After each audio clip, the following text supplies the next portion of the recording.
Up, y'all? Grudge One, the Madman. Another episode of Blue Vinyl Tuesday. We are right here in Platinum Sound Recordings, right in the middle of Manhattan. Back at the crib. It feels really good to be back home. But I've got one of hip hop's most important people right now, not only on the mic but behind the scenes, but also for Rock the Bells Radio. I have to my left the one and only incomparable TORAE. What's good, my brother? My Coney Island brother right here. Big Coney Island. That's right. You know MCI represent. You know what it is.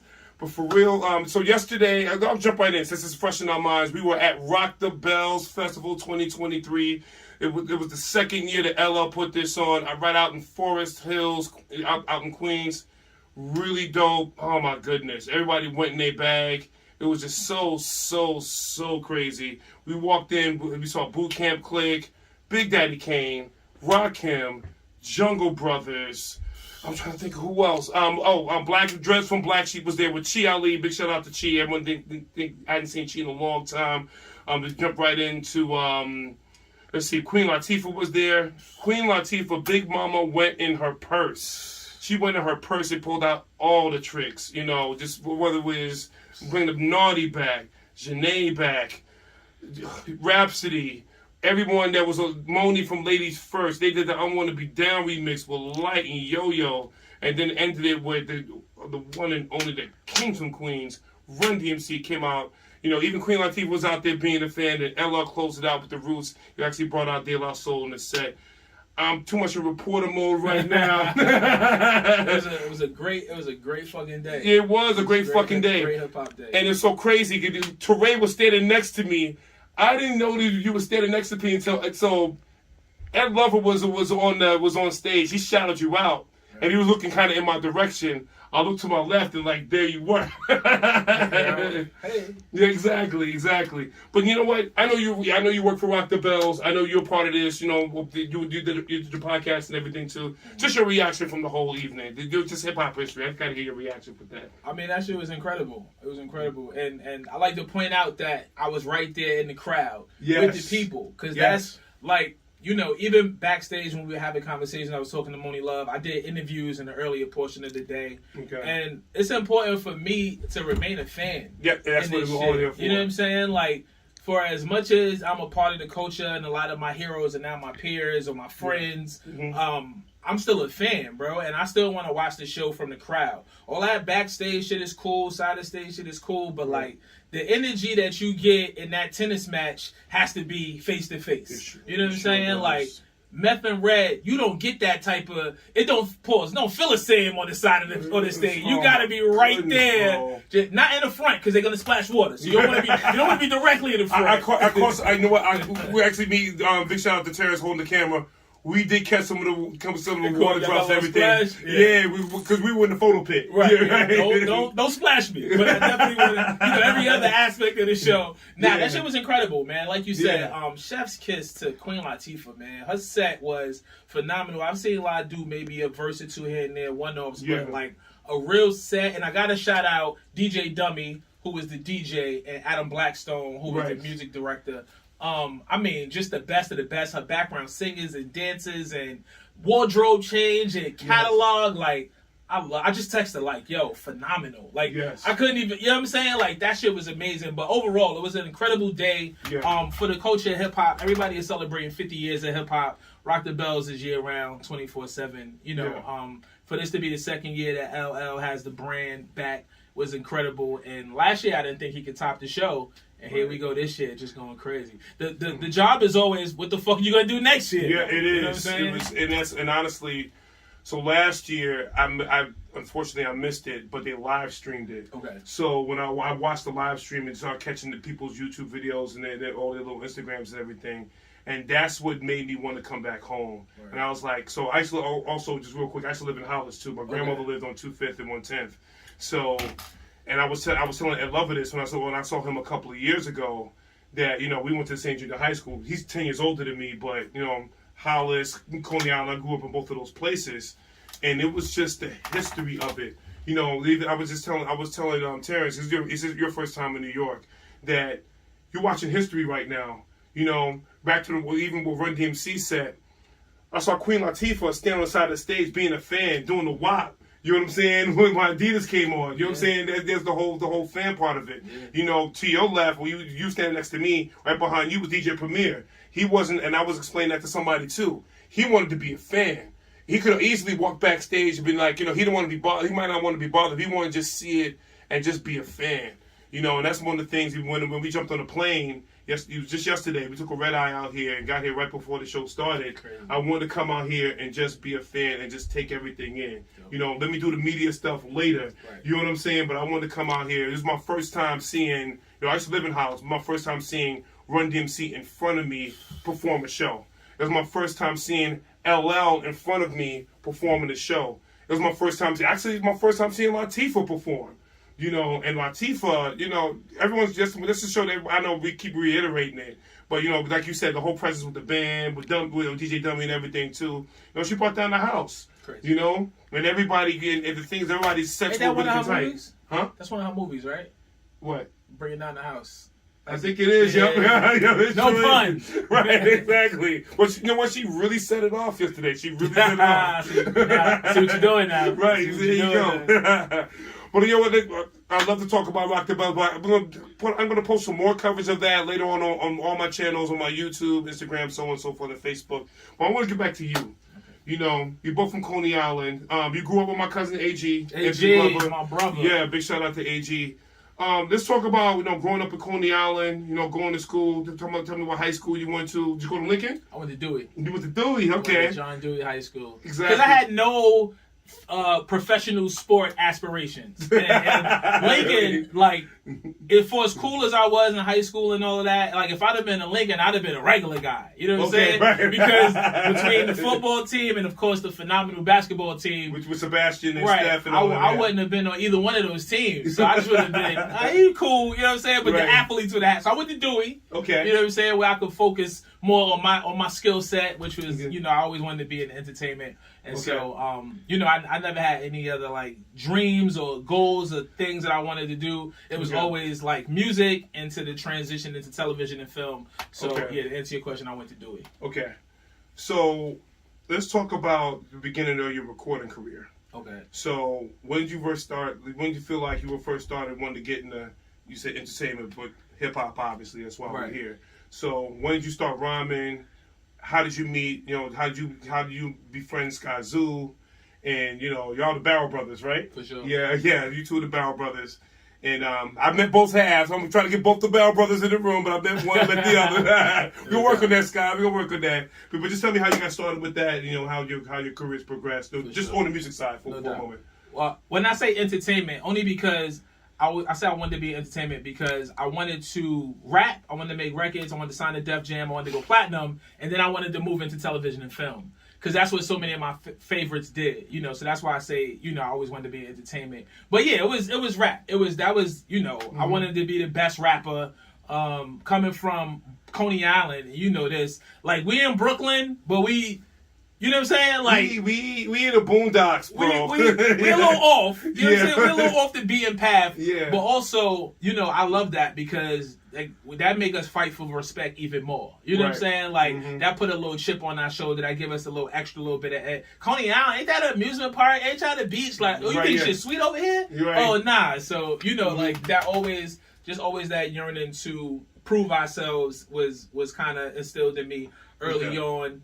But, you know, I came up in the 90s, you know, just always having hip-hop around. You know, I've been saying this a lot to people. We celebrating 50 years of hip-hop. I don't know a time in the world without hip-hop. Right. You know, whether it was in the early stages when I was a kid, and by the time I kind of got my legs under me in the 90s, it was flourishing. I don't know a time without it. So I would go outside and see the Hustlers, and they was, you know, they was hip hop, right? They had the track suits or the MCM suits or the Gucci from Dapper Dan and chains, and it was boom boxes, or they was driving the souped up Maximas, kitted up. You know what I'm saying? I was like, wow, I love all of this. how do I get involved with this? Right. And so for me, you know, shout out to Uncle Ralph McDaniels, VJ Ralph McDaniels. Watching Video Music Box, it was a no-brainer. I started to see videos. I would turn on. This is also, again, a time before hip-hop was a 24/7 thing on the radio, and you could always get to something. You had to wait. You had to be patient. You kind of had to sit around and anticipate hearing a joint. You know what I'm saying? I remember wanting to hit a Humpty dance so bad to tape it off the radio, and I sat in front of the radio all day with my tape ready to record. And I was like, yo, this record is amazing. Right. And I maybe heard it once or twice before, and I was like, I'm gonna sit in front of the radio all day until it comes on. Right. So, you know, that was kind of like my start in the shit. Okay. To get to the rapping was as simple as going into the corner store and getting a composition notebook and a pen and getting to it. You know, I wanted to be the best. That's what New York breeded at that time. It was like a respect for the art. I wanted to be the best because I saw EPMD killing it, and I heard LL killing it, and you know, obviously, like you get to the Nas's and J's and Smooth the Hustlers and Biggies, and I was like, what can I contribute to this? Right. Not just to be in the game, to be a face in the crowd. How do I come in and be one of the best and get the respect of these guys was always my goal. Wow. Okay. So when did you start rhyming? Did you start in high school or? Since I was a kid. I was rhyming. I went to PS 188. Okay. I was rhyming at 188. Okay. We was banging on the table. I banged on every table in every school I went to. We was banging on the table in the cafeteria. So when I was in grade school, I guess that was like the late 80s, right? So hip hop is already maybe around for 6, 7 years, 8 years or whatever. So yeah, man, I always wanted to do it. I was rhyming since I was a kid. Like I'm telling you, like I didn't want to be a firefighter. I didn't want to work for sanitation. Right. I didn't want to, put a suit and tie on and go into an office. All I wanted to do is rap. So from the time I could really formulate words and ideas, I was already on it. Got you. And it goes right back to what you just said. Especially living in the city, where it's just a different energy. Where you live it, you breathe it, and everywhere you go, you see hip hop. You know what I'm saying? You feel you feel that energy and everything too. Sure. So the thing is, it's more, for lack of a better term, it's more organic here than it is probably anywhere else because it's like breathing. Yeah. So it's literally in the air. It's like breathing. It's no other place like it. Before you even know what it is, it's a part of you. You know what I'm saying? Like I didn't choose to be in hip hop. Like I had an option, right? I grew up in it. Up in it. The way that the people dressed, I dressed. The way that the people talked, I talked. The energy that they gave, I gave. You know what I'm saying? Like I realized that I was a part of hip hop long before I made a record because hip hop is more than music, it's culture. Right. Exactly. And I was already a part of the culture. We was running around and my friends was tagging up and I was looking out and or we would go down to the rides, go down to the bumper cars and go down to the Himalaya. Go to the Himalaya and which you will see in a minute. Okay, yeah. Show that. And just what them weekends was like, a Friday night, a Saturday night, the music is playing, the girls is out, people is dancing. It's just summer in Coney Island is what he described it. Yes, it's nothing like it. It's nothing like it. So yeah, we was already in. We was already locked in before we even knew. Got you.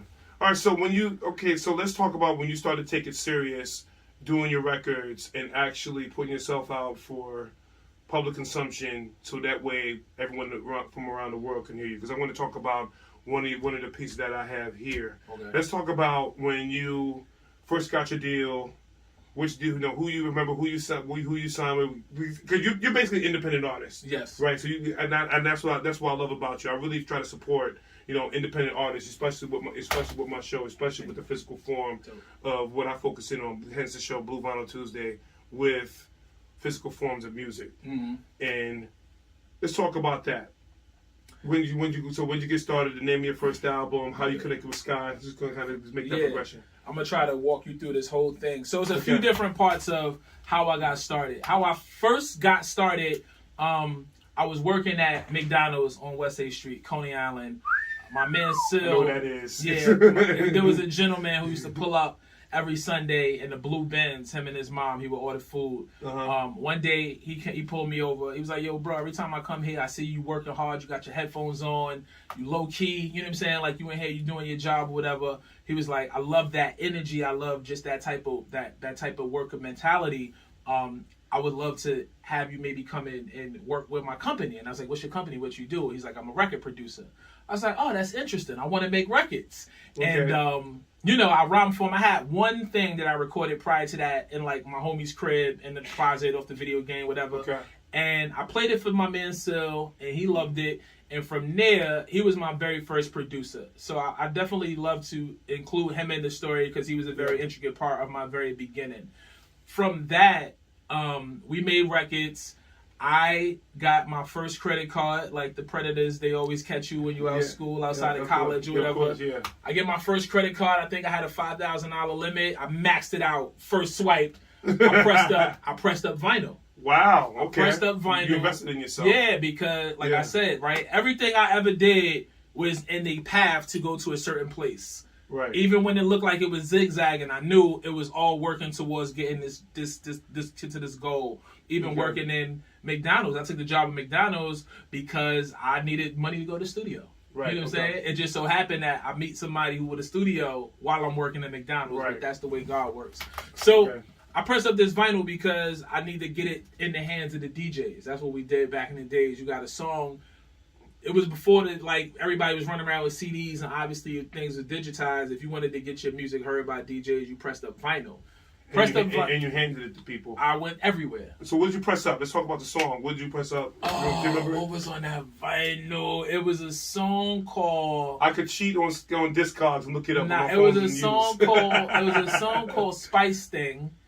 I was going by Spice back then for a very brief time. Okay. There was a song called Spice Thing, and on the back, on the B-side was Give Me the Mic. Okay.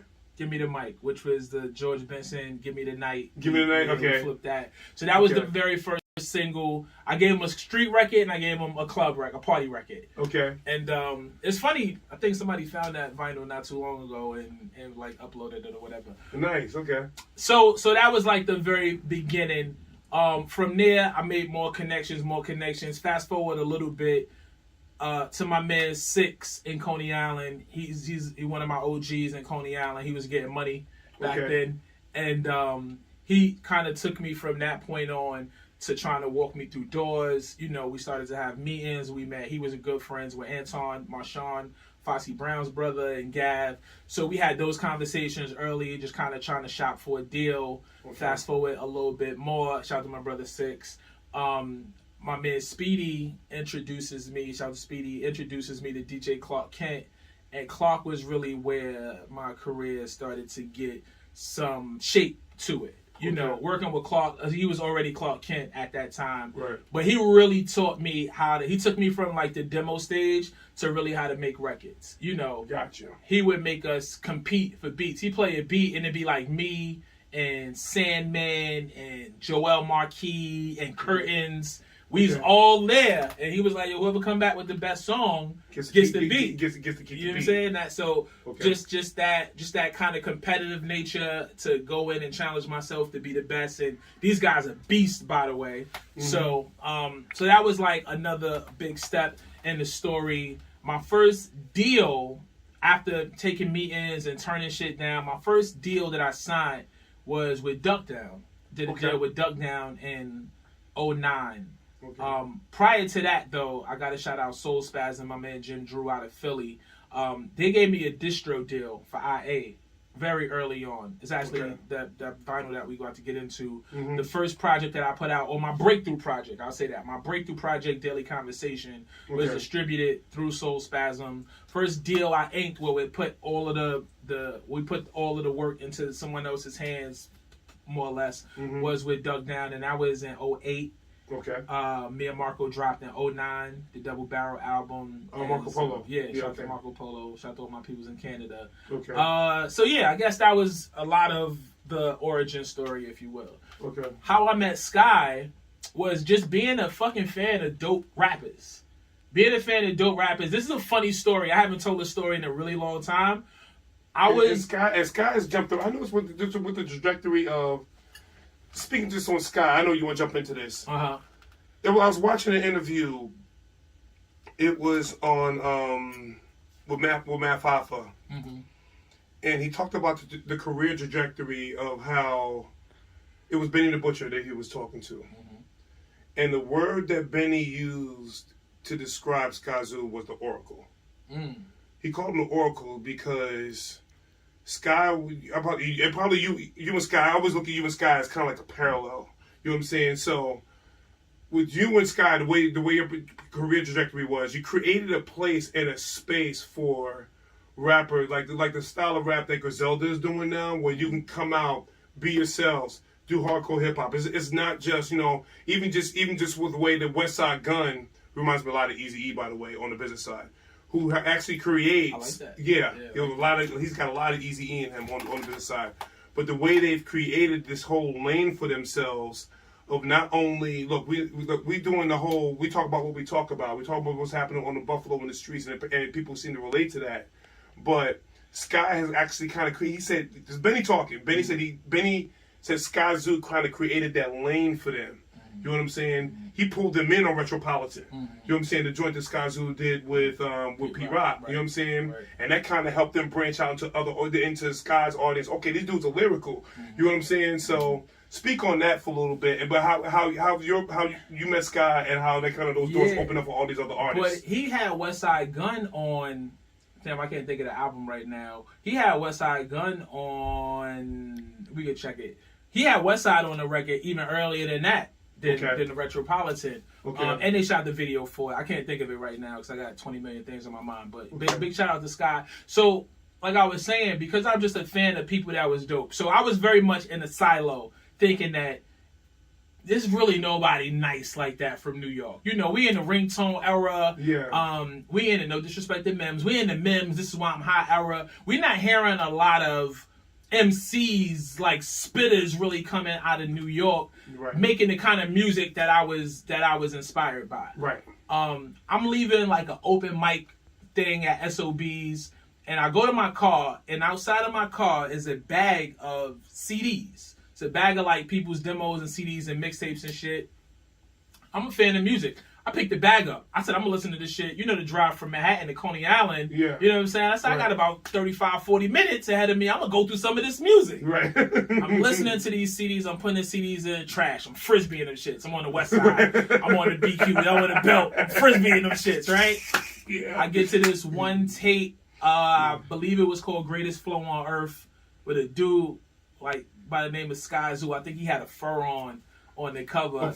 Wow. I might be mistaken because I'm really going back right now. All right, bet. And I haven't told this story in forever or ever. Okay. Anyway, I put this kid's CD in, and he's going on the first joint. I'm like, oh, that's tough. Listen through, get to the second joint. He going on the second joint. I get to the third joint, fourth joint. I skip all the way through. Let me go to number 9. Right. Maybe this shit is top heavy. Maybe it just got big titties and no ass, right? I listened to the whole project. It was crazy. It was crazy. I was like, wow. There actually are other dope MCs. So really, people in New York that still want to rap. Yeah, Sky and I relationship was formed off of just a mutual respect for each other. Shout out to Sean Don of the Justice League, who was really part of the connecting us. Sean Don and I had mutual friends. My man Vega Benetton, my man Wally Swade and Kill Ripken, Coalescence group I was a part of. But Vega knew Sean Don. Sean Don knew Sky from his work with Justice League, and we ended up connecting on the song. Before we met in person. But when we met in person, we just hit it off. He was like, yo, your pen is crazy. I was like, yo, your pen is crazy. We started working on records together. People always liked us together. Though. Right. People always liked us together. And I can say this in 2023, for as much as people was trying to like make us do shit together, it kind of made us want to not do shit together. Because we was both very early on trying to establish ourselves. Right. You know what I'm saying? And especially when you are a New Yorker and you're a Brooklyn New Yorker, you kind of a little self-centered, right? Yeah. But I was like, yo, I don't want to just be paired with anybody. Right. Not this Skyzoo thing, and the same for me to him. Right. But we had a friendship and we did records, and people would always gravitate towards those records. So when we ended up doing Barrel Brothers years and years later, it was after we had established our individual selves, because early on we just didn't want that. You know what I'm saying? We didn't want that comparison, or like, this is not a group project. Right. This is not a, you know what I mean? This is not a Groupon thing. Like, you're not getting one, you get the other shit like that. So, you know, we was very mindful of that, but always knowing that a lot of our favorite records, the fan favorites, were when we got together on joints. Right. And that's always we kind of reach back to, you know, especially when we talk about like independent hip hop. That's always one of the ones that people, oh man, that's that Barrel Brothers joint, back and forth with the bars.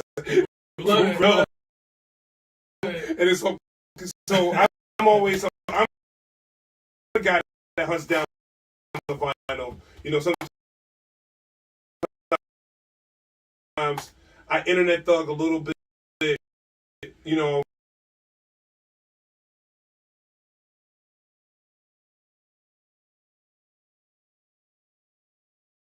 Because a lot of times, you know, just with, you know, a lot of your projects, like a lot of projects that are independent, you know, do one-offs, right? One and done. You know, Right. you do 500, Right. and it's done, unless it's something that's real hot. It's really, you know, just especially with the state of the game now. I'll be honest with you, vinyl's become investments. You know what I'm saying? So I was even telling who was I telling? I think it was A+. I think it was April when I interviewed, and I was like, man, this realm produced the anniversary of a blue 3 yeah. So for them signing it, I was like, oh, it's already triple even signing it. It's come. You know, do you think that? I'll tell you the same thing. Ask you the same thing, Azu, please, because your record is going for triple easy, and it's, you know, it's to get your hand domestically. It is. Yeah. We got these. It's like 4 or 5 people, maybe less than 10 people overseas. Like a couple in Germany. Couple of Japan, London, they just hoarding all y'all records. They got them, bro. That's the reason why I repressed. So I repressed For the Record, which is my debut. So that's that a few years ago. The original For the Record was a red vinyl. Okay. And when I repressed it, I just did a limited run in black vinyl. But I did it because I saw the original red vinyl going for, and I wasn't really hating on the hustlers because, you know, get it how you live. But I was like, first of all, I'm not seeing this quadruple, quintuple number. But also, if there's really a demand like that, you know what I'm saying? Like, I don't want to keep it from the audience. And I think that's what, and honestly, that's what when I look at the resale price of, we're getting nerding into vinyl real quick, vinyl price. When I start to see that, and I had the same conversation with Sky when I saw him with Fillmore, I was like, listen, you're seeing these small quantities of your records going for these crazy prices. You know, there's a demand for that. Yeah. And that's what I was telling Sky. I was like, look, there's a demand for your music. Right. You know, even especially with your back catalog, but especially with Sky's back catalog. You know, he's like his deal with Mellow Music, you know, he's produced, you know, they repress a lot of his stuff. Mm-hmm. Like the last joint that he did, they're repressing that because it's sold so fast. You know, but obviously we can talk all day about the delays of presses and everything too. I like to let it breathe a little bit. Yeah. You know what I'm saying? Like, I like to let it breathe. I like to let the people miss it. Yeah. You know, because it is art. It's art to us. You know what I'm saying? Like, and for as much as you want to supply that demand, you also want to allow people to know, like, this is something special. And you can't just get it on the whim. You can't just open up your phone and, you know what I'm saying? Like, this is something that you got to be patient for, and you have to appreciate when you do get it. So we all gonna do Barrel Brothers over though. Please, thank you, brother. For the 10-year anniversary. You heard it here first. Which comes Sky. You heard him, right? No, we already discussed it. Okay, we already discussed it. Okay, when's the 10 year? When's the 10 year? Damn, what month are we in? In August. August. Flipped August, yeah. So I think it came out in May. Okay. Of 14. Okay.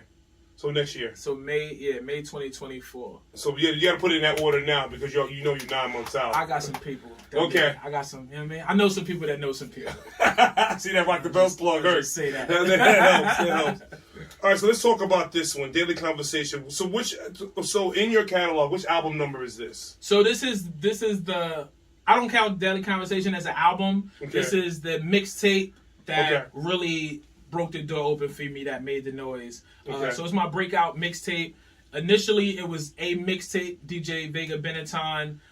We put it together, and when Click and Get It Done came out and went crazy in the underground, Fat Beats was like, yo, what else you got? And so I was like, I got this mixtape I'm working on. And it was like, you could give it away for free, or we could sell them, and you could make some money. Okay. I chose to make some money. Got you. So I'm breaking this out now. So I got the blue paper. You know, I always talk about the papers and everything too. So I picked up blue paper. Beautiful. Polyethylene lining. You got to make sure you get it. Keeps the records from scratching. Beautiful. So I'm gonna let you hold this. You know, get your hands on this. It's your baby. Yeah. One of my kids. My firstborn. Yeah, absolutely. So this is the blue vinyl joint. So you do see his signature on this. This is actually autographed by Sky Zoo. That's king. Hopefully TORAE will sign this after we finish this show and everything. So I did make sure I got this. I did actually buy this from Fat Beats. Okay. I did press the button and get this. So just like I was telling you, a lot of the independent records sometimes tend to be more difficult to find. So quick 30 seconds. Why did you decide to go with Fat Beats with this? Was it because they were able to do it maybe globally or good deal or? Yeah, Fat Beats was dope. I always like to do business with people that I can see and touch if necessary. Fat Beats was located right in Brooklyn. It wasn't like an overseas label. It wasn't a West Coast label. So for me, it was really just, this is definitely the subway days. It was me just getting on the train and going to Fat Beats if ever I needed to do anything. Street, when it was a 4th? Well, that was the store, but the actual like label and warehouse was in the Dumbo area. But yeah, man, they just. It was at a time where I was kind of breaking into the business and I wasn't as savvy as I am now. But they were like, TORAE, listen, this record that you and Premier and Sky Zoo put out, we can't keep it on the shelves. Anything that you try to sell right now, we'll be able to move a decent amount. And I was like trying to figure it out. I was not working anywhere. I was running around. I was selling MySpace verses and shit. And so it made sense. It made sense just to put it out with Fat Beats. And that was really the start of my professional career, right? So you see the IA logo here. This is my label. There's a logo that I drew up back like when I was in high school. Hence, you got on the medallion. This is the IA chain. I got this tattoo in Paris when I was on tour in Paris. But this is my company, and so it gave me an opportunity to not only be an MC but to start my business properly. And so that's why I love this. That's my baby right there. Got you. You still spitting or what? Oh, for sure. So I'm a songwriter. When I say songwriter, I mean ghostwriter, really, right? Songwriter because I'm not a ghost. My name is in the credits. I get very well compensated for the shit that I do. I got into songwriting around 2018. And for me, it provided an outlet for me to express myself in a way that kept it exciting. Right. Because I've been rapping, like we said in this conversation, I've been rapping since I was a kid. I've been writing rhymes. I've been coming up with schemes. I've been, just figuring out ways to be the best MC for the longest time. I wasn't bored with it, but I definitely wasn't as excited as I used to be with it. So you needed a new challenge. I just needed a different, that's who I am though. Like everything that I'm in the business, all of the little side pivots and things that I do, it's like, all right, what's next? What's another way I could challenge myself? What's another obstacle I could overcome? What's another way I could be creative?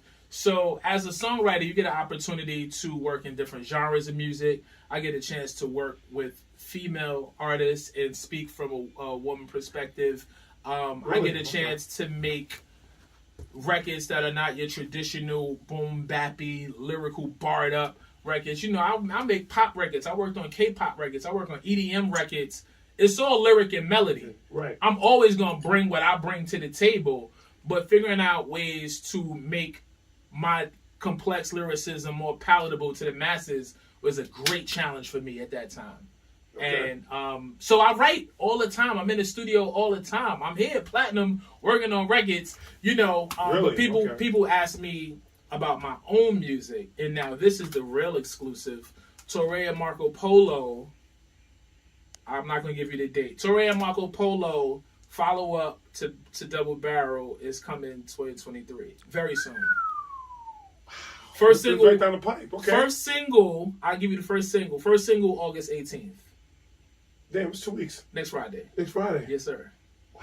Yeah. It pays to jump on the damn bird, don't it? So there's your exclusive. That's gonna fuck up my rollout, but it's all right. No, it's okay. It's okay. It was okay. Man, that's crazy, bro. Yeah. Jumping on your, we're gonna talk about your pivot. I'm glad you jumped into that because you're talking about how you pivoted from in front of the mic to behind it. Mm-hmm. Who are you working with? Who are you written for? If you can divulge any of that information. So I am a traditionalist, and people so a lot of people lie about writing and shit because it's an easy blanket to say, oh, I can't say who I work with. But I think that you are resourceful enough to do the work, and you probably be able to find a lot of the shit that I worked on. Okay. I worked on anonymity. I think it helps you get the next job, and also that's just I'm a purist in that. If you're working on, especially if it's in the hip hop shit, you know what I'm saying? Like, people just don't want to be outed. They don't want it out there like that. If any other artists ever spoke about it, then I would definitely jump in and say, okay, I worked with them on X, Y, Z. Okay. But, cool. Just to keep it respectable. And it's easier, I guess for you, it's easier to move because I know you move a certain way because not only with your Rock the Bells thing, but you're jumping in, you're like you said, you're in film, you're in television, you're songwriting and everything. It seems like when you keep the anonymity, it's easier for you to move in and out of circles. Yeah. You know what I'm saying? Yeah. I remember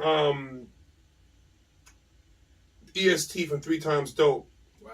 He wrote, I was just watching something passively with Questlove. He just like a little interview or something. He's just talking, he's just talking. And he was like, EST from 3 Times Dope wrote Me, Myself, and I for Beyonce. I'm like, what? You know what I'm saying? So he did that because, he was in Philly and he got with Scott Storch. Just like we sitting there talking in the studio, you were a songwriter. If you were a writer, you were a writer. It's the same thing that just throwing it way back there. John Singleton told Ice Cube the same thing. He was like when Ice Cube was first doing Boys in the Hood. Yeah. He was like, hey man, how hard is it to write? He asked John Singleton straight up. He's like, how hard is it to write movies? Like, you a writer? He's like, yeah, okay. You can if you can write songs, you can write movies. To the great John Singleton. Yeah. Rest in peace. It's Snowfall. So basically it just helped Cube. You can see how it helped Cube get that confidence. Yeah. You know what I'm saying, into doing his movies, into doing the TV shows, and you can see how he turned that one little piece of inspiration into a multi-million-dollar business. You know what I'm saying? How the doors is kind of kicked open for him too. Yeah. If you're a writer, you're a writer. Right. You know what I'm saying? If you can write raps, you can write screenplays. You know what I'm saying? Or you can write songs. You can write. Like recently I was in a session and I thought we was going to work on some R&B records, and they started playing the oonts, oonts, oonts, and I was like, oh, we on EDM vibes? And so initially I was like, wow, how am I gonna figure this out? Right. But then, like I said, it's all lyric and melody, right? Okay, the tempo is different, but you still got to come with this shit. Come with the witty lines. Come with the wow moment.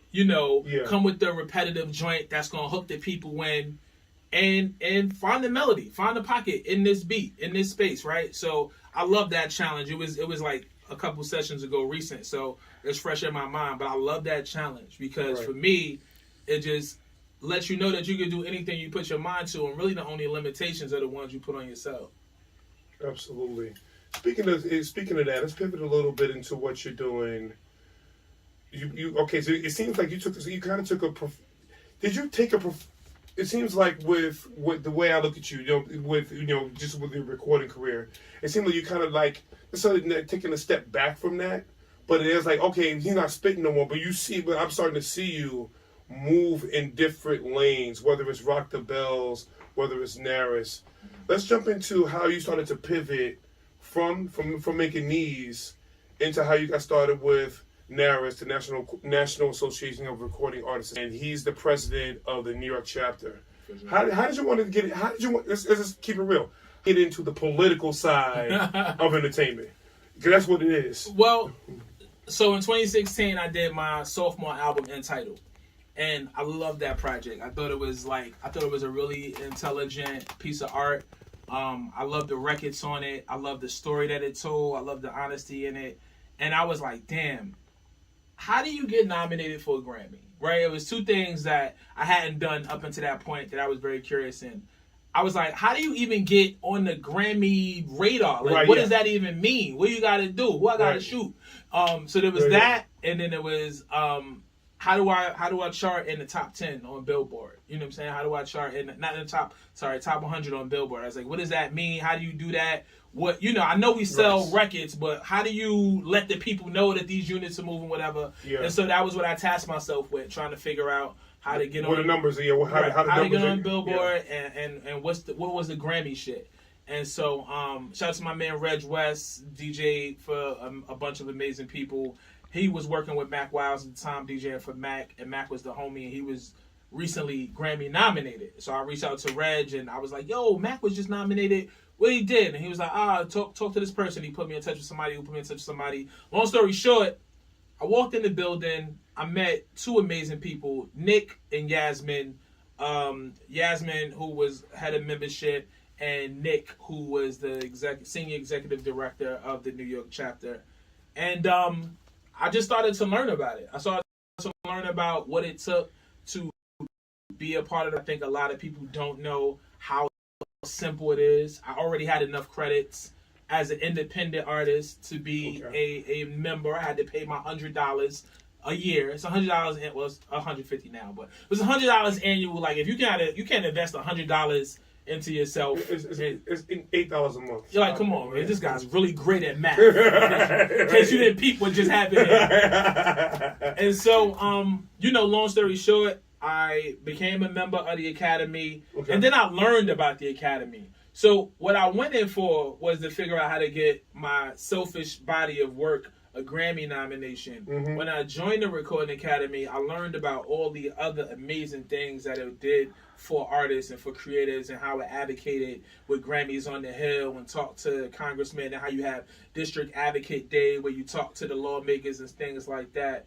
And I learned about Music Cares, which is like the heart of the Academy, and how, God forbid, if your studio burned down and you lost all your equipment, how they could put you in touch with people to rebuild your studio and put on for you, or if you got sick, or if you needed dental work, how they send you to different dentists and get your jibs right, and all of this stuff that I had no idea about. And the mentorship, which is a big part of who I am, is like, how do you give back? How do you reach, not always back, but to the left and to the right and around to the next generation of artists? And then I found out about Grammy U. So I said all that to say that the Recording Academy, and now some people know it, is so much more than that one night at the top of the year. It's bigger than that gold trophy. And that's what kept me. The passion about really being a participant of the music culture is really being a part of the Recording Academy, because it embodies all of the music community. And so I think I joined, that album came out in 2016. I joined in 2016. I think I got nominated to the board for my first time in 2017 or 2018. Board governor. I just did shit. I did the Brooklyn Hip Hop Festival. I had a panel there. I was just working with how do I engage the hip hop and R&B community that I'm a pillar in, and connect them to the Recording Academy so they could be educated like I was educated. And so, and honestly, as a fan, I do want to make this point, not to cut you off. No, it's all good. A lot of times when, as hip hop fans, we look at the Grammys, we feel a disconnect. Mm-hmm. Where, and I look at, I know I'm going to get into the Ninth Wonders connection with that too, but it was always, we felt like there's a disconnect. Mm-hmm. Why aren't the artists that we listen to, why aren't the artists that we revere, why aren't the people that are legends within our culture not recognized? And it's like, we 50 years in, it's just like we've always kind of felt that, and the thing is, and this goes back to the 80s, You know, where, you know, Chuck, let's keep it real. Flav had a song on Terminator X on the Edge of Panic. Who gives a fuck about a goddamn Grammy? You know what I'm saying? And then you have Chubb Rock on this second album. He had The Winner Is. You know what I'm saying? It's like him and Howie T at their own Grammys, at their own, you know, they create their own Grammys. Crazy. You know what I'm saying? What a great album. Yeah. Brooklyn. Yes, sir. Chubb, Chubb. Was he in the building yesterday? Oh, I don't know. I mean, he was at another event. He was at the event in the Bronx. Okay. He was at the event in the Bronx on Friday. Somebody showed me a picture. Big shout out to Chubb Rock, who's doing radio too. I caught him when I was in Rochester, New York. But yeah, and I look at you, TORAE, and it's like I want to say you have a certain I'll use the word a responsibility to our culture too, because we look at you because you come from this. You know what I'm saying? And you're saying you bring that connection. We really want to. I guess we don't just being strictly a fan. We really want to see that gap close. Yeah. You know what I'm saying? And I think one of the things. So you talk about that. One of the things where you help that gap close is with Nas and helping Nas get his Grammy. Tell me about that process. So I definitely don't want to take any credit for that, because it's a peer-based voting system, right? Nas put out an incredible body of work with King's Disease, Hit Boy, and I think it's all our responsibilities to. It's no different than if I hear something dope, I call my man to put, yo, AG, you heard this? I put you on, right? Well, yeah. Or I say, yo, you really need to listen to this. This is some shit, right? This is, if we here to celebrate excellence in music, I think this is excellent. It really takes, and to take Nas out of the conversation, because I don't want to be specific, it really takes us being a part of the Academy. Because if I tell you how dope the Nas album is, and you listen to it, and then it's voting time, and you're a voting member, you can vote for it. But if I tell you how dope the Nas project is, and you just listen to it and stream it, and you're not a voting member, you can't vote for it. So that extra vote that Nas really got, he doesn't get. And that doesn't enable him to be nominated and ultimately win a Grammy. So it's more so about the community. I cannot do anything about what happened in 1985. I was a kid. I was not a part of the Academy. Just like I can't do anything about the bus boycotts. You know what I'm saying? I can't do anything about the way shit was. It was fucked up. We all acknowledge it was fucked up. And we all work towards fixing it. But as bad as the bus boycotts was, motherfuckers get on the bus every day to go to work, right? Still have to. So you still want to talk about, well, fuck the Grammys because they shitted on, they shitted on public. And, all right, dog, but that was then. This is now. Now you can be a part of the change. So if you choose not to be a part of the change, you're really saying fuck your peers of right now.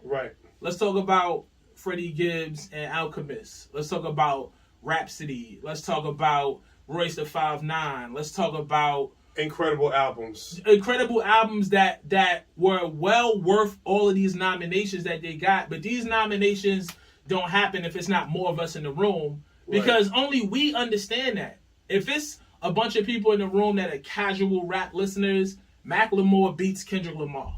That's what happens. If you really... That was one of the biggest... it was egregious. And the thing is, even Macklemore, I'll never forget the moment, Macklemore got the album. And he looked down at Kendrick, because like, this should be your trophy.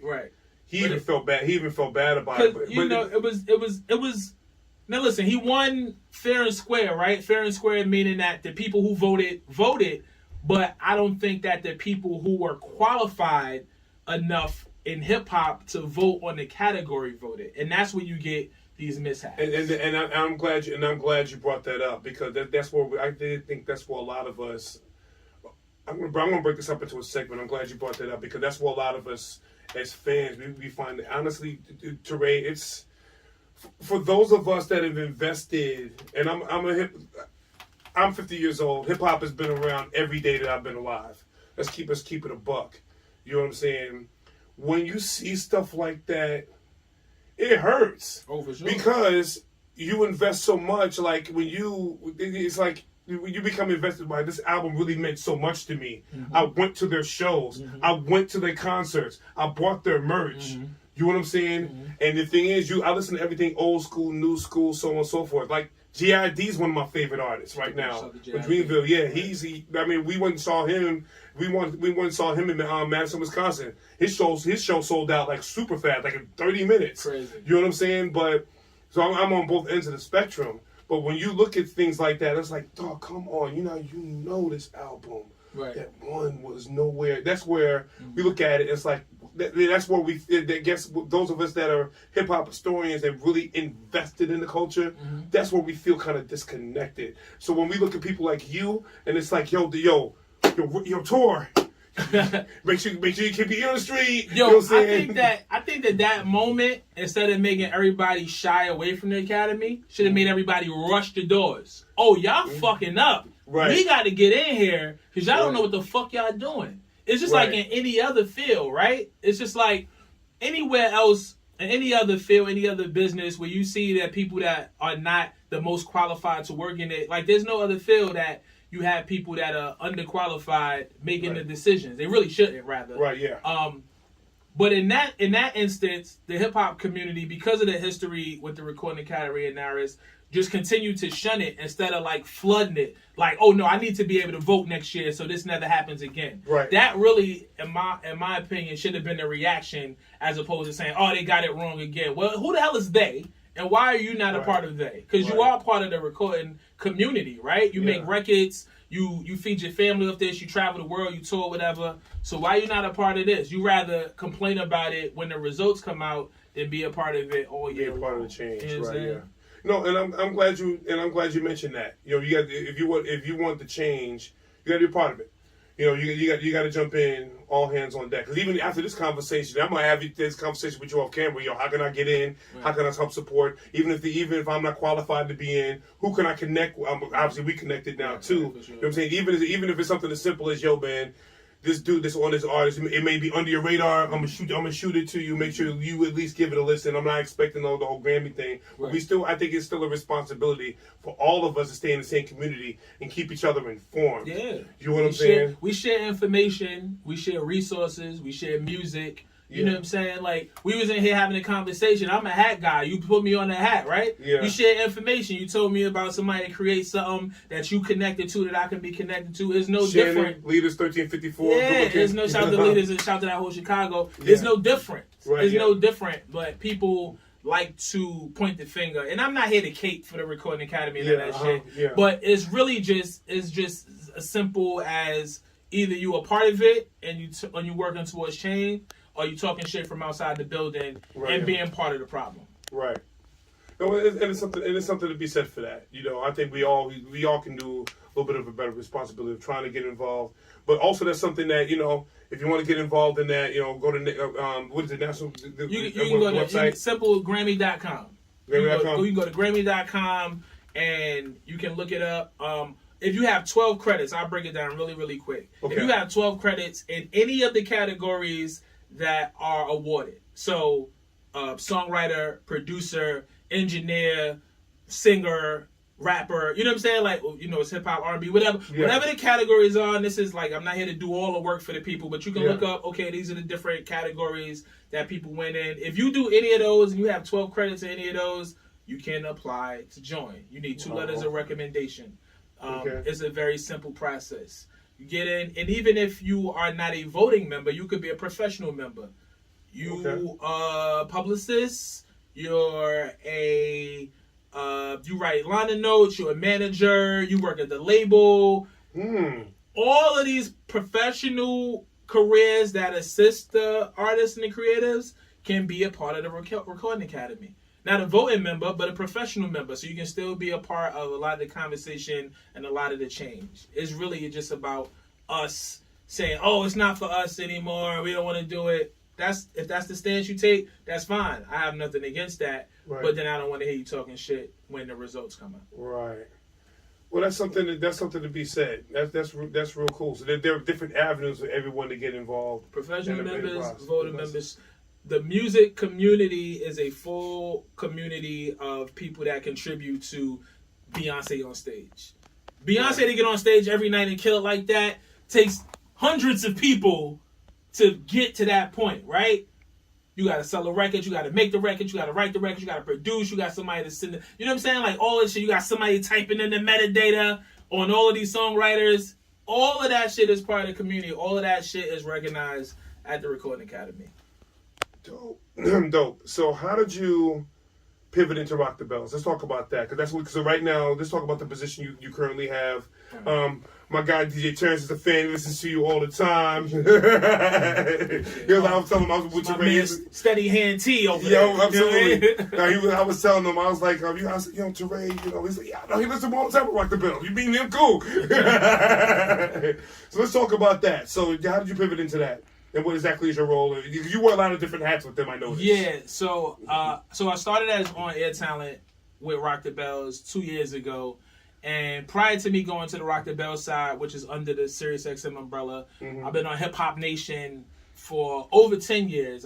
My own show, I'm about to hit 10 years, which is crazy because it really wasn't on my plan. Congratulations. Thank you. It wasn't on my vision board, if you will. Yeah, But shout out to DJ Eclipse. We talking about Fat Beats.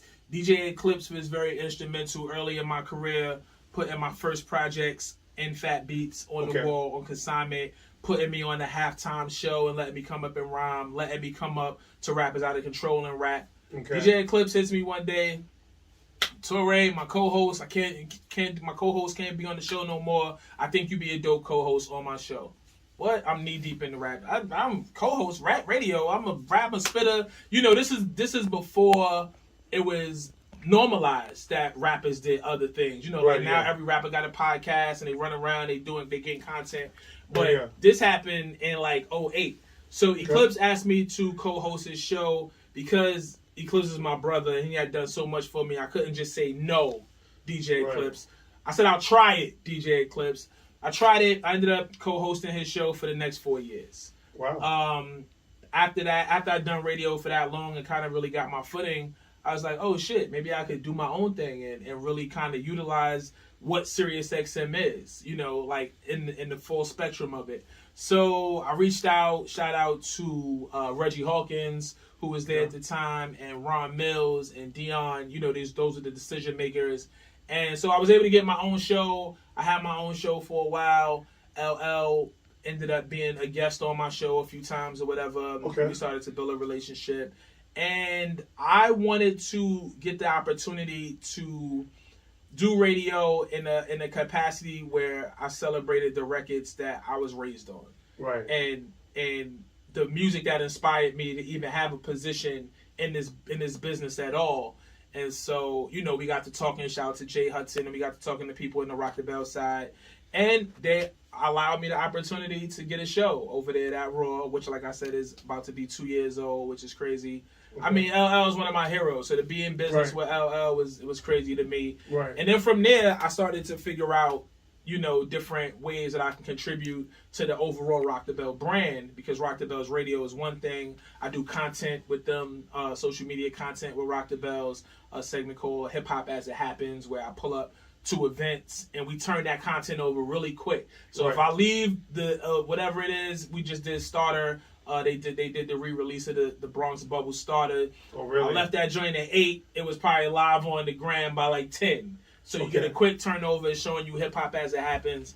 And shout out to Ebony and everybody over there on the social team. So yeah, man, Rock the Bells is dope in that it's FUBU, right? It's for us, by us. LL is very hands-on. He's not just the figurehead. He's really on the calls. He's really in the building. He's really yesing and knowing certain things. And I grew up as a big LL fan, so just to have the opportunity to have that type of engagement with him is amazing. So what's crazy with me it was my first time seeing L perform. So when I was 12, I moved to Hollis. I'll never forget when somebody was in the park. It's like right before school. So I was like, LL don't come around no more. I was like, you're not going to probably ever see him again. But Hollis to Hollywood, he always circles back around and looks out, And one of the things I always loved about him, what really got me engaged with LL through social media, believe it or not, with the pandemic, because everyone was sitting at home, and LL just on his IG would just take calls from people. Not take calls, but he would jump in on a live with you. You know what I'm saying? He would be sitting in his room. You know what I'm saying? He would, whether somebody with like 4 or 5 kids. He's like, I want to hear from the regular people. For sure. You know what I'm saying? He's always been rooted in that, and I can see where he's been rooted at. Growing up in the Hollis is a very working class community. I know you see the text I just got. Who that from? Just got a question. My man just got a text from Queen Latifah saying thank you after he congratulated her on the dope show. That happened. That happened right here in Platinum Sound Recordings, where he just got... In real time? Yeah, in real time. He just got a text from Queen Latifah saying thank you after he congratulated her. Yo, she killed that, though. Like... I know. She bodied that. Yo, the thing is... I'm fucking up the conversation. No, wait a minute. The thing is, it's so crazy. I'm glad we're having something so casual, because you know what? We could talk for hours about this show, about all the nuances and everything, too, about how dope that was. For real. But just jumping back on LL, it was just a lot of... That's the thing, because everything was history. Because when's the last time you seen Queen Latifah? Queen Latifah, you see Queen Latifah and LL go to Hollywood and do all these big things. But then it's like everything yesterday. What I'm telling you with Rock the Bells, I know you work for them. I'm just telling you this as a fan. It was just a full circle moment, because you see all these people do all these big things. Run DMC has gone around the world and become one of the biggest brands in the history of this culture. You know what I'm saying? LL is one of the biggest artists in the history of this culture. You know what I'm saying? He's doing television. He's on television every week. He's doing movies. You know what I'm saying? They have production companies. He's putting people on. He brought back the Rock the Bells brand. You know what I'm saying? He's doing the festivals. He's doing the whole thing on serious. And you look at Queen Latifah, like Run DMC said, Queen Latifah ain't playing. Everything. Big shout out to Shakim. Her and Shakim are just like the ultimate Batman and Robin of this music. They really taking Hollywood over, especially. Flavor is crazy. Yeah, the whole Flavor Unit Entertainment thing is just so. I was just so proud of them. You know what I'm saying? Start off in New Jersey. Well, Wrath of My Madness. It all started from Wrath of My Madness. That boy spit. You know what I'm saying? Yeah. So, that's why when I was bugging, when she did Wrath of My Madness, I was like, okay, she going in the bag now. That's the shit I want to hear. You know what I'm saying? Nah. She did Dance for Me. She was going in the bag. Give it shit. I want to hear that. I want to hear that All Hail the Queen shit. Right. Lady, you touch on it. She do Ladies First. I knew she was going to come out. We shot them on, they all killed it. But she started going in the bag, doing all the joints. When she set it off with Latifah's had it up to here, I said, oh, we in for something. Yeah, exactly. That was her second joint. Yeah, I know. I said, oh, we in for a show today. You're right. She came out. She came out in the Cape. She dropped that. I was like, okay, let's get busy. Let's get to work. Like, yes. Yeah. She came out that in the crowd. She said, okay, we putting the work down. So So saying that in closing, we actually get ready to head to another festival in Coney Island. Yeah. I know. First of all, thank you for taking the time. Big shout out to AG, my cousin Anthony Glover, for putting it together. We FaceTimed last year in August, because I drove out here in August. I remember. Yeah, so you in ATLs. I actually moved my daughter into the University of Buffalo. Okay. So my sister, my AG lives in Westchester County. Yes. My sister lives about 20 minutes from him. So I checked. So I was kind of bouncing around. I actually made that drive from Wisconsin. AG lived 20 hours from civilization. No, got a nice house though. he up there living. Big shout out to AG. But I'm really glad he connected us. I've been trying to get this interview for like a year or so. AG. I was out of town last time, but AG is my brother. Like for real. I know that's your family. That's my family too, though. Yeah. So AG called Yo Tor. He always start with Yo Tor. I don't get into none of that because he know Tor. He don't know none of this other shit. Yeah. But any of my brothers call me for anything in this magnitude, it's already a yes. Right. You know what I'm saying? Because he ain't gonna call me on no bullshit. Right. So how long you known him? So y'all grew up together? Just real quick. I know it's a side family thing, but yeah. How long I know AG? Yeah. Fucking probably 30 years. Wow. No, good. I'm bugging. Longer than that. Wow. 35 years. Y'all went to junior high school? We didn't go to. So he went to school with my guys. So he went to Grady. So we went to school with Hap, who's like Hap and Brian and Paul and me and AG and Will. Yeah. Like it's a circle of us, and we all connected in ski. We all connected through each other. So I went to school where I didn't go to school with anybody in that crew. I went to school with Hap's sister. Ski was my best friend who went to school, who lived next door to Peter, who I went to school with, who connected me to AG and Paul, and just God brought us together. You know what I'm Yeah. saying? The universe brought the brothers together. And CI, baby. No CI, doubt. absolutely. No doubt. Yeah, we're gonna do this in closing. We're gonna hit this music festival. TORAE, thank you so much for your time, brother. Love, yes, love. sir. I'm glad I'm strong. Yes. I could have got bad. Yeah. Absolutely. So one of the best episodes, I think, of Grudge 1 for Blue Vinyl Television. In closing, we right here in Platinum Recording Studios. So many people have recorded here. Rihanna's probably been in this room.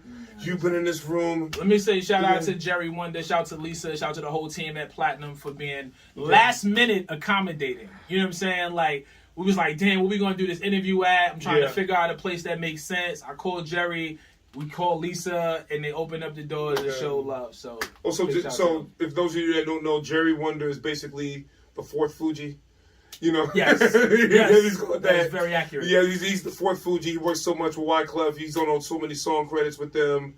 Salam Remy too. He's been on a lot of stuff. But Jerry Wonder, whenever you see Wyclef, you see Jerry Wonder. They like joined at the hip, pretty much. Musically and also probably outside of that as well too. So another episode, Grudge 1, Blue Vinyl Tuesday. We're gonna conclude it. Big shout out to DJ Terrence, holding the camera. We got some more footage for you. We'll shoot that out there too as well too. Holla back. Peace.